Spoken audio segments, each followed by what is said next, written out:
혼자 사는 시니어를 위한 생활 안전 팁. 안녕하세요. 오늘은 혼자 사시는 시니어분들을 위한 정말 중요한 이야기를 준비했습니다. 나이가 들수록 건강과 안전에 대한 관심이 높아지죠. 특히 혼자 생활하시는 분들이라면 더욱 세심한 주의가 필요합니다. 통계청 자료에 따르면 현재 65세 이상 1인 가구는 전체 고령 인구의 약 34%를 차지하고 있습니다. 그리고 이 숫자는 계속해서 증가하고 있죠. 혼자 사는 것이 결코 외롭거나 불안한 일은 아닙니다. 오히려 자유롭고 독립적인 삶을 누릴 수 있는 기회입니다. 하지만 그만큼 스스로를 지킬 수 있는 안전 수칙들을 알고 실천하는 것이 중요합니다. 오늘 영상에서는 집 안팎에서 실천할 수 있는 실용적인 안전 팁들을 소개해 드리겠습니다. 딱상 예방부터 화재 안전, 보안 관리, 그리고 응급 상황 대처법까지 일상생활에서 바로 적용할 수 있는 내용들입니다. 여러분의 소중한 건강과 안전을 지키기 위해 끝까지 집중해서 시청해 주시기 바랍니다. 그럼 지금부터 하나씩 자세히 알아보겠습니다. 1. 딱상 예방 마이너스 가장 중요한 안전 수칙. 먼저 가장 중요한 딱상 예방에 대해 말씀드리겠습니다. 딱상은 시니어들에게 가장 흔하면서도 치명적인 사고 중 하나입니다. 건강보험심사평가원 자료를 보면 65세 이상 딱상 환자가 매년 증가하고 있습니다. 특히 집안에서 발생하는 딱상이 전체의 절반 이상을 차지하죠. 그렇다면 어떻게 예방할 수 있을까요? 첫째, 집안 환경을 점검해야 합니다. 바닥에 있는 전선이나 깔개는 걸려 넘어지기 쉽습니다. 전선은 벽면을 따라 정리하고 깔개는 미끄럼 방지 패드를 깔아주세요. 특히 화장실 매트는 반드시 고정시켜야 합니다. 둘째, 조명을 충분히 밝게 유지하세요. 어두운 환경은 딱상의 주요 원인입니다. 복도와 계단, 화장실에는 센서 등을 설치하면 좋습니다. 밤에 화장실 가실 때 자동으로 켜지니까 안전하게 이동할 수 있습니다. 침대 옆에도 손전등이나 스탠드를 준비해 두세요. 셋째, 화장실과 계단에 안전 손잡이를 설치하세요. 화장실은 바닥이 젖어 있어서 특히 위험합니다. 변기역과 샤워실 벽면에 손잡이가 있으면 균형을 잡기가 훨씬 쉽습니다. 계단도 마찬가지입니다. 양쪽에 손잡이가 있으면 안전하게 오르내릴 수 있죠. 넷째, 신발 선택도 중요합니다. 집안에서 슬리퍼를 신으시는 분들이 많은데요. 미끄러운 슬리퍼는 피하시고 발 뒤꿈치가 고정되는 실내화를 신으세요.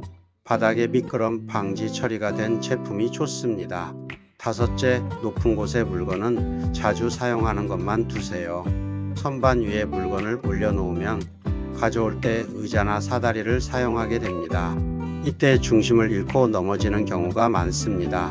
자주 쓰는 물건은 허리 높이에 배치하고 높은 곳에 물건이 필요하면 가족이나 이웃에게 부탁하세요. 여섯째, 규칙적인 운동으로 근력을 유지하세요. 다리 근력과 균형 감각이 떨어지면 딱상 위험이 높아집니다. 매일 간단한 스트레칭과 걷기 운동을 하시면 근육을 강화하고 균형 감각을 키울 수 있습니다. 동네 경로당이나 복지관의 운동 프로그램도 좋습니다. 일곱째, 시력과 건강 상태를 정기적으로 체크하세요. 시력이 나빠지면 장애물을 제대로 보지 못합니다. 또 어지럼증을 유발하는 질환이나 약물도 있습니다. 정기 검진을 통해 건강 상태를 확인하고 필요한 조치를 취하는 것이 중요합니다. 2. 화재 안전 마이너스 생명을 지키는 필수 준비. 두 번째로 화재 안전에 대해 알아보겠습니다. 화재는 순식간에 큰 피해를 입힐 수 있어서 예방과 대비가 무엇보다 중요합니다. 소방청 자료에 따르면 주택 화재의 상당수가 부주의로 인해 발생한다고 합니다. 첫째, 소화기와 화재 경보기를 반드시 설치하세요. 소화기는 주방과 거실에 각각 한 개씩 두는 것이 좋습니다. 사용법을 미리 익혀두시고 유효기간도 주기적으로 확인하세요. 화재 경보기는 천장에 설치하며 배터리는 1년마다 교체해 주는 것이 안전합니다. 요즘은 연기와 열을 동시에 감지하는 제품도 있으니 가능하면 이런 제품을 선택하세요. 둘째, 가스레인지 사용 시 절대 자리를 뜨지 마세요. 음식을 조리하다가 잠깐 자리를 비운 사이 화재가 발생하는 경우가 정말 많습니다. 요리 중에는 항상 주방에 있어야 하고 만약 급한 일이 생기면 불을 완전히 끄고 가세요. 가스밸브도 사용 후에는 반드시 잠가야 합니다. 셋째, 전기 제품 사용에 주의하세요. 오래된 전선이나 플러그는 화재의 원인이 됩니다. 전선 피복이 벗겨지거나 플러그가 헐거우면 즉시 교체하셔야 합니다. 문어발 콘센트도 위험합니다. 한 콘센트에 여러 개의 플러그를 꽂으면 과부하가 걸립니다. 멀티탭을 사용하더라도 용량을 확인하고 너무 많은 기기를 동시에 연결하지 마세요. 넷째, 전기장판과 히터 사용 시 주의가 필요합니다. 겨울철 난방기구는 화재의 주요 원인입니다. 전기장판은 장시간 사용하면 과열될 수 있으니 타이머 기능을 활용하세요. 히터는 커튼이나 이불 같은 가연성 물질과 충분한 거리를 두고 사용해야 합니다. 자리를 비우거나 잠들 때는 반드시 전원을 끄세요. 다섯째, 담배를 피우시는 분은 각별히 조심하세요. 침대나 소파에서 담배를 피우다가 깜빡 잠이 들면 화재로 이어질 수 있습니다. 담배는 정해진 장소에서만 피우시고 꽁초는 물에 완전히 끈 후 버려야 합니다. 재떨이도 불연성 재질로 된 것을 사용하세요.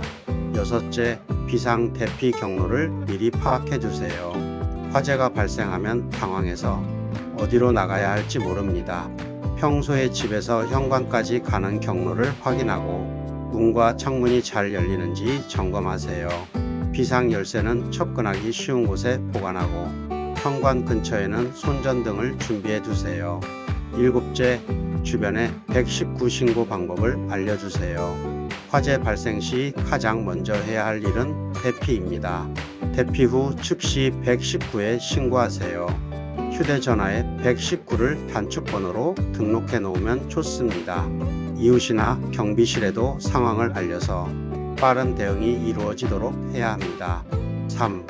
보안관리 마이너스 안전한 일상 만들기. 세 번째는 보안관리입니다. 혼자 사는 시니어는 범죄의 표적이 되기 쉽습니다. 하지만 몇 가지 원칙만 지키면 충분히 안전하게 생활할 수 있습니다. 첫째, 문 단속을 철저히 하세요. 외출할 때는 물론이고 집에 있을 때도 현관문과 창문을 잠그는 습관을 들이세요. 특히 1층이나 낮은 층에 사시는 분들은 창문 잠금 장치를 한 번 더 확인하시기 바랍니다. 밤에 자기 전에도 모든 문과 창문을 점검하세요. 둘째, 방문자 확인을 철저히 하세요. 초인종이 울리면 먼저 문구멍이나 인터폰으로 확인하세요. 모르는 사람이거나 의심스러우면 문을 열지 마세요. 택배나 수리기사도 신분증과 소속을 확인한 후 문을 여는 것이 안전합니다. 요즘은 공공기관이나 기업을 사칭하는 사기가 많습니다. 셋째, 개인정보를 함부로 알려주지 마세요. 전화로 금융정보나 개인정보를 요구하면 일단 의심해야 합니다. 은행이나 공공기관은 전화로 비밀번호를 묻지 않습니다. 의심스러운 전화는 끊고 해당 기관에 직접 연락해서 사실 여부를 확인하세요. 가족이나 지인을 사칭하는 보이스피싱도 조심해야 합니다. 넷째, 혼자 사는 것을 과도하게 드러내지 마세요.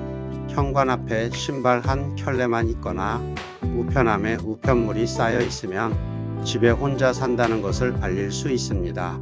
외출 시에는 신발을 여러 켤레 내놓거나 우편물을 자주 확인해서 비워두세요. 낮 시간에도 커튼을 적당히 쳐서 집안이 훤히 보이지 않도록 하는 것이 좋습니다. 다섯째, CCTV나 현관 카메라 설치를 고려하세요. 요즘은 저렴한 가격에 설치할 수 있는 제품들이 많습니다. 스마트폰으로 실시간 확인도 가능하죠. 현관 앞을 촬영하는 카메라만 있어도 범죄 예방 효과가 크다고 합니다.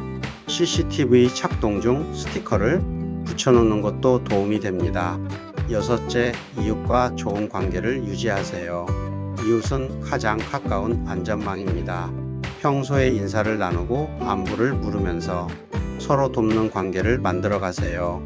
장기간 집을 비울 때는 이웃에게 알려서 집을 봐달라고 부탁하는 것도 좋습니다.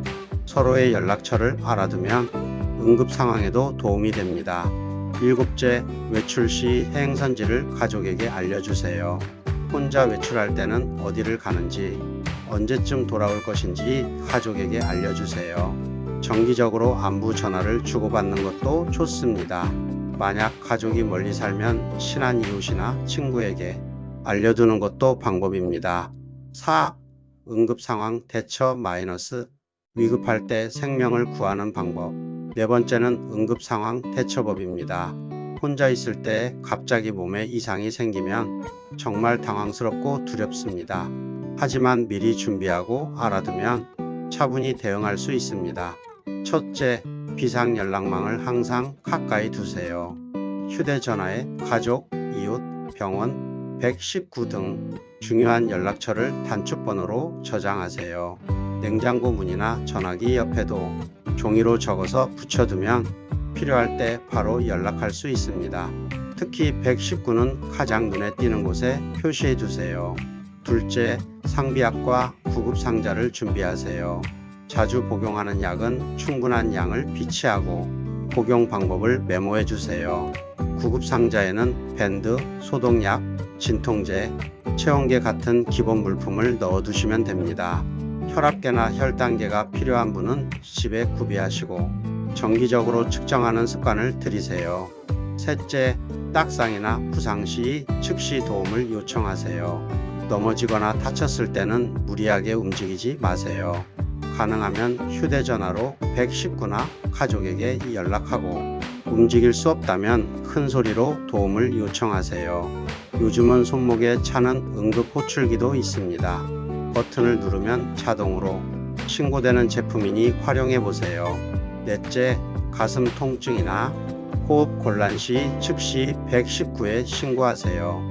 심장마비나 뇌졸중은 골든타임이 중요합니다. 가슴이 답답하거나 팔이 저리고 숨이 차면 지체하지 말고 바로 119에 전화하세요. 말이 어눌해지거나 한쪽 팔다리에 힘이 빠지는 것도 뇌졸중의 증상일 수 있습니다. 이런 증상은 절대 참지 마시고 즉시 신고해야 합니다. 다섯째, 정전이나 가스 누출 같은 긴급 상황에 대비하세요. 정전에 대비해 손전등과 여분의 배터리를 준비하고 휴대전화는 항상 충전해 두세요. 가스 냄새가 나면 즉시 창문을 열어 환기하고 전기 스위치는 만지지 마세요. 불꽃이 튈 수 있거든요. 밸브를 잠그고 밖으로 나와서 가스 회사에 신고하세요.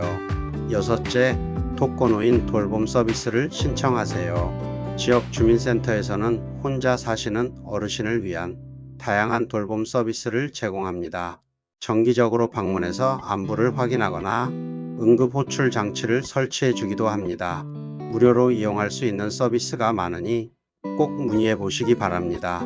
일곱째, 스마트 기기를 활용하세요. 요즘은 AI 스피커로 전화를 걸거나 긴급 상황을 알릴 수 있는 기능이 있습니다.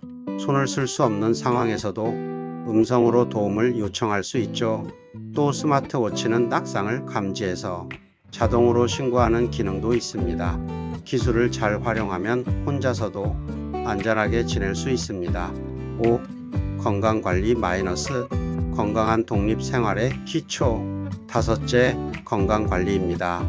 건강이 있어야 안전한 생활도 가능합니다. 일상 속 작은 습관들이 모여서 건강을 지켜줍니다. 첫째, 규칙적인 식사와 균형 잡힌 영양 섭취가 중요합니다. 혼자 사시면 식사를 거르거나 간단히 때우기 쉽습니다. 하지만 제때 식사하고 다양한 음식을 드셔야 영양 불균형을 막을 수 있습니다. 단백질, 채소, 과일을 골고루 섭취하시고 인스턴트 음식은 가능한 줄이세요. 식사 준비가 어려우면 경로식당이나 배달 도시락을 이용하세요. 둘째, 충분한 수분 섭취를 유지하세요. 나이가 들면 갈증을 덜 느끼지만 수분 부족은 여러 건강 문제를 일으킵니다. 하루 6잔에서 8잔 정도의 물을 마시는 것이 좋습니다. 물병을 항상 가까이 두고 자주 마시는 습관을 들이세요. 화장실 가기 불편해서 물을 안 드시는 분들이 있는데 탈수는 더 위험하니 충분히 드시기 바랍니다. 셋째, 약은 정해진 시간에 정확히 복용하세요. 복용 중인 약이 많으면 헷갈리기 쉽습니다. 약통의 요일이나 시간을 표시해서 정리하면 편리합니다. 알람을 맞춰놓거나 복약 알림 앱을 사용하는 것도 좋습니다. 약이 떨어지기 전에 미리 처방받아 놓으시고 부작용이 생기면 즉시 의사와 상담하세요. 넷째, 정기검진을 빠짐없이 받으세요. 건강검진은 질병을 조기에 발견하는 가장 좋은 방법입니다. 국가에서 제공하는 무료 건강검진을 꼭 받으시고 만성질환이 있으면 정기적으로 병원을 방문하세요. 치과 검진도 놓치지 마시고 시력과 청력도 주기적으로 확인하시기 바랍니다. 다섯째, 적당한 운동으로 체력을 유지하세요. 운동은 근력과 균형 감각을 키우고 면역력도 높여줍니다. 무리한 운동보다는 매일 30분씩 걷는 것만으로도 충분합니다. 스트레칭이나 가벼운 체조도 좋습니다. 날씨가 좋지 않을 때는 집안에서 할 수 있는 운동을 하세요. 여섯째, 충분한 수면을 취하세요. 잠을 잘 자야 면역력이 유지되고 딱상 위험도 줄어듭니다. 잠자리에 들기 전에는 카페인을 피하고 편안한 환경을 만드세요. 낮잠은 30분 이내로 짧게 자는 것이 밤잠에 방해가 되지 않습니다. 불면증이 심하면 의사와 상담하세요. 일곱째, 정신 건강도 챙기세요. 혼자 지내다 보면 외로움을 느낄 수 있습니다. 가족이나 친구와 자주 연락하고 경로당이나 복지관 프로그램에 참여하세요.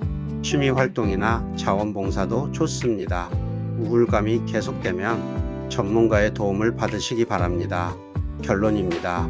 여기까지 혼자 사시는 시니어분들을 위한 생활 안전 팁을 소개해 드렸습니다. 딱상 예방, 화재 안전, 보안 관리, 응급 상황 대처, 그리고 건강 관리까지 5가지 분야의 실용적인 방법들을 알아보았습니다. 이 모든 내용을 한꺼번에 실천하기는 어려울 수 있습니다. 하지만 하나씩 천천히 습관으로 만들어 가시면 됩니다. 오늘 당장 할 수 있는 것부터 시작해 보세요.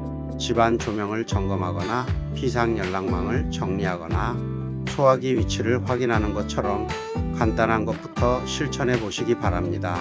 혼자 산다는 것은 결코 불안한 일이 아닙니다. 오히려 자유롭고 당당한 삶의 방식입니다. 다만 스스로를 지킬 수 있는 지혜와 준비가 필요할 뿐입니다. 오늘 알려드린 안전 수칙들을 생활 속에서 실천하시면 더욱 안전하고 건강한 일상을 보내실 수 있을 것입니다. 가족 여러분께도 당부 말씀드립니다. 혼자 사시는 부모님이나 어르신이 계시다면 오늘 영상의 내용을 함께 나눠보세요.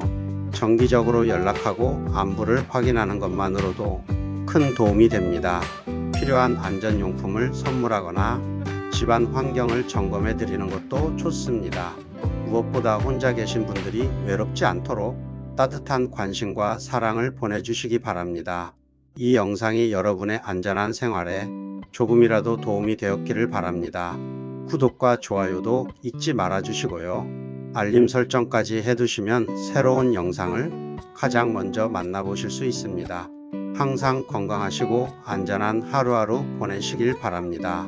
다음 영상에서 또 만나요. 감사합니다.